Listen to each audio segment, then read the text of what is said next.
Hi, this is Bill Domes from mnwxchaser.com. I'm just going to show you real quick about an idea that I came up with to mount a GoPro on the outside of a vehicle for storm chasing. GoPro does offer a suction cup mount, but I'm not a big fan of that. After some of the productions that I've worked on, I've seen a lot of cameras come loose.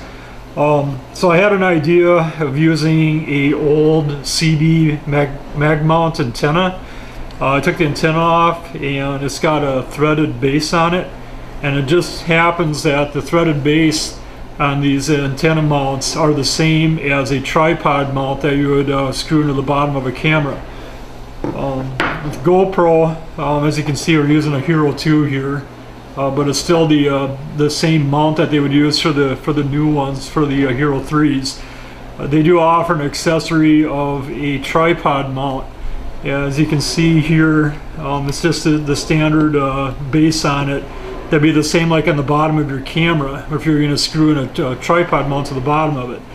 So anyhow, just by getting this little accessory from GoPro, putting it on your camera, your case, all you have to do is take the base of the CB antenna mount, and it readily screws in right to the bottom of the GoPro case.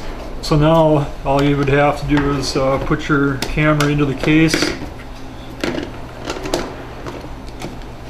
secure it in, and it should be ready to mount right onto your vehicle this way. I'll show you a little bit of video that we tried with this on our first try. The first time we did it, we put it onto the hood of the car, just as a flat mount looking back at the windshield. And then we turned it sideways, such as this, and we mounted it on the side of the car to see what it would do, and the outcome is pretty good. I think for storm chasing it'll work pretty good, being that it's already got the case that it comes with is waterproof, so that shouldn't be a problem at all.